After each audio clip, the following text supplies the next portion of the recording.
Captain साहब को लगाना, बाकी तो एएनआई थोड़ा सा नीचे करना, साइलेंट रहना जी। सर जी सर, आज की आपकी बहुत महत्वपूर्ण बैठक हुई, क्या कुछ तय किया गया और क्या समीक्षा की गई? अभी सभी अधिकारियों से और सभी प्रदेश के जिलाधीशों से, एसपी से बैठक हुई।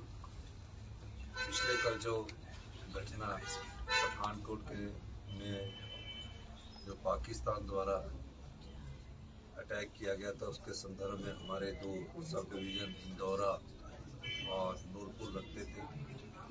उस सिलसिले में उनके एसपी से मेरी बात हुई है और स्पेशल इंस्ट्रक्शन जारी किए गए हैं कि जैसे ही पठानकोट के एरिया में कोई सायरन बजता है तो एडजॉइनिंग एरिया के ब्लैकआउट आप भी कर दीजिए, ताकि हिमाचल प्रदेश की जनता को कोई नुकसान ना हो। पूरे प्रदेश की फीडबैक लेने के बाद हमने फैसला किया है कि जैसे जैसे भारत सरकार की दिशा निर्देश आते जाएंगे और जो डिजास्टर से रिलेटेड भी दिशा निर्देश आएंगे, उनको अमली जामा पहनाया जाएगा। पर किसी भी प्रकार का पैनिक होने की जरूरत नहीं है, लेकिन हमें अपनी सुरक्षा का भी ध्यान रखना है और अपनी जिम्मेवारी का भी निर्वाह करना है। जैसे जैसे हिमाचल प्रदेश सरकार से इंस्ट्रक्शंस हिमाचल की जनता को जाएगी या भारत सरकार के दिशा निर्देश द्वारा जो भी जानकारी हमको प्राप्त होगी, उसको हम जनता को भी आने वाले समय में एड्रेस करते रहेंगे और उनको बताते रहेंगे। इसके अलावा कल हमने कहा कि जो मेन ऑफिस है, जैसे चीफ सेक्रेटरी साहब के ऑफिस में है, जेडी है, कंट्रोल रूम है, उनको खुला रखा जाए ताकि किसी भी प्रकार की कोई वारदात हो या ऐसी घटना घटने की बात हो तो उस बारे में तुरंत प्रभाव से एक्शन लिया जाए। अभी ऐसी कोई घटना यहाँ भी घटने की संभावना कम है इस तरफ, लेकिन बॉर्डर एरिया के साथ डिस्ट्रिक्टों में ज़्यादा है। शिमला डिस्ट्रिक्ट में इसलिए है क्योंकि शिमला डिस्ट्रिक्ट दूसरी तरफ पड़ रहा है। फिर भी हमें सचेत रहना है और सचेत रहकर जो भी इस समय हमारी घटनाएं जो देश में घट रही है और जिस प्रकार देश की सरकार पाकिस्तान के आतंकी हमलों के बाद जो कदम उठाए गए हैं उसका मुंह तोड़ जवाब दे रही है।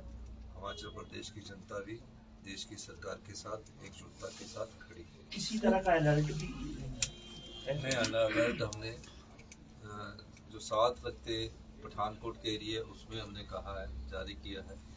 और जो जैसे कि कल रात से जैसे जिस प्रकार के ड्रोन छोड़े गए, मिसाइल छोड़ी गई, एयर अटैक की बात है, सभी प्रकार के अलर्ट रहने के लिए हमने जनता को कहा है कि आपने सुरक्षित, जब ऐसी बात होगी तो सुरक्षित ब्लैकआउट करना है। सुरक्षित रहने के लिए अपना जो भी हम SOP जारी करेंगे, स्टैंडर्ड ऑपरेटिंग प्रोसेस जारी करेंगे, उसके हिसाब से अपने कार्य। सर, हिमाचल के कुछ छात्र भी हैं जम्मू कश्मीर में, उनको बुलाने को लेकर हिमाचल के जो छात्र हैं जम्मू कश्मीर में वो अभी सभी सेफ है और अगर वो आना चाहते हैं तो आ सकते हैं, लेकिन ऐसी कोई बात नहीं है।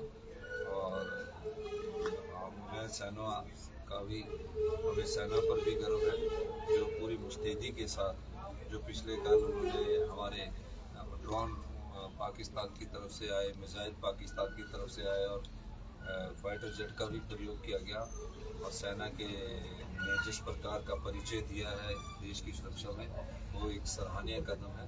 हिमाचल प्रदेश की जनता उनके इस प्रकार के जो कदम है उसकी प्रशंसा करती है कि किस प्रकार उन्होंने अपनी टेक्नोलॉजी को अपग्रेड करके हिमाचल की, हिंदुस्तान की भूमि पर एक भी नुकसान जान मान का नहीं हुआ। ये भी बड़ी खुशी की बात है, लेकिन इसका मुंह तोड़ जवाब जिस तरह केंद्र की सरकार दे रही है और उसके लिए हमें सब भरपूर सहयोग हम केंद्र की सरकार हिमाचल की बसें भी रोकी गई है सर, पंजाब और अभी नहीं।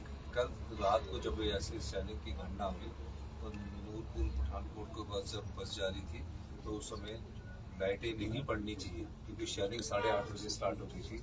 उस दृष्टिकोण से उस समय उसको रोका गया था और जैसे ही अब इंस्ट्रक्शन आएगी तो जहाँ भी उचित होगा वहाँ बसे, अगर सायरन बज रहा है और उस समय सब जगह ब्लैकआउट हो रहा है तो उस समय की ऐसी इंस्ट्रक्शन जारी कर देंगे कि जहाँ बस है साइरन बजे तो वहाँ रोक दी जाएगी। सर फोर्स जम्मू की कश्मीर के लिए जो बसेस जो है वो भी कुछ ऐसी खबर आ रही है। ये जम्मू कोई थी पठानकोट के पास। सर कोई छुट्टी रद्द की गई है सर? फोर्स की स्वास्थ्य पुलिस और स्वास्थ्य सर तो नहीं रद्द नहीं की गई है, लेकिन इमरजेंसी जो सर्विस की जो विभाग है, जैसे कि चीफ सेक्रेटरी साहब का मेरा कार्यालय है या सेक्रेटरी GAD का कार्यालय या होम सेक्रेटरी का कार्यालय, जो भी इमरजेंसी से रिलेटेड डिजास्टर वाला कार्यालय उनको खुला रहने के आदेश दिए गए हैं और सभी अधिकारियों को बोला गया है कि आप अपने अपने क्षेत्र में पूरी नजर बनाए रखें। धन्यवाद। टूरिस्ट प्लेसेस में सर सिक्योरिटी तो नहीं बढ़ाई गई? इस दौर में हमने देखा मेरा ये है, मानना है अफवाहें फैलाई जाती हैं। मेरा मानना है कि सोशल मीडिया किसी भी प्रकार के भ्रामक प्रचार पर मत जाए,